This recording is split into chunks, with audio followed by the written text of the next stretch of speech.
Suckers. Shark Boy! When discussing the generic family within today's society, we can see that there has been a gradual change within the past century. These changes are seen through the lifestyle in which families live, as well as the involvement of children within them. These differentiations have been a direct result of both social trends and the flexibility in new relationships.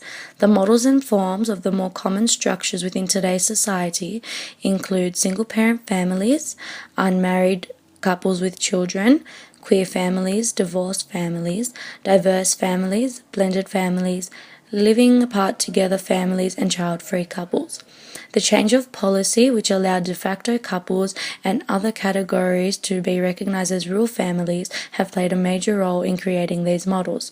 Some of the major social trends which have allowed for and affected the pre-existing nuclear family include the economy, employment, new educational opportunities, the mobility available within relationships, and a change in the trinity of marriage, as well as technological changes. All of these social trends allow for couples to meet, express themselves, and run their lives in new and different fashions. Oh, that's because you couldn't decide between the chocolate gavel and the picture of the dogs playing poker. The idea of the extended family is based on the expansion of the nuclear family within the household.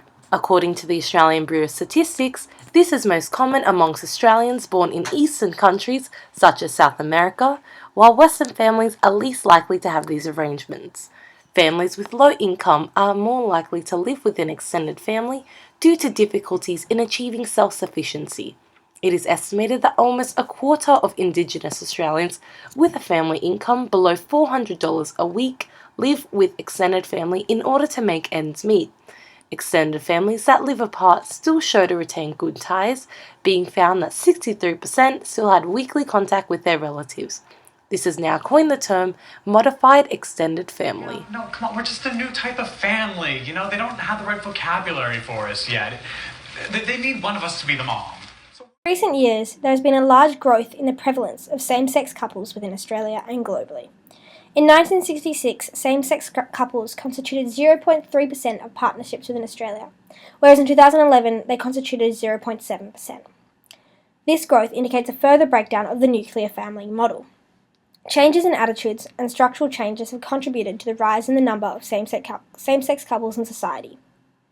Attitudinally, an acceptance of same-sex couples and homosexuality as a concept in Australia and worldwide has grown, especially amongst youth.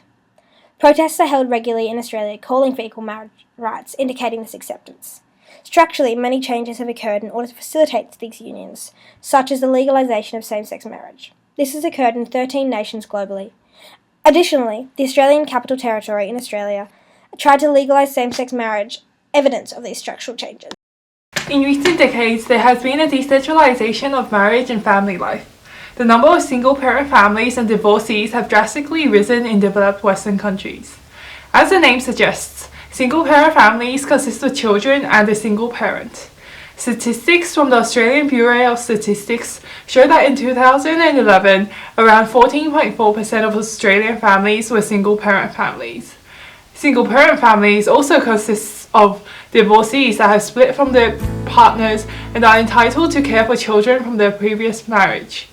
Divorce has similarly become a rising social trend that results from the increasing expectations of marriage and tensions between couples caused by work or other exterior forces.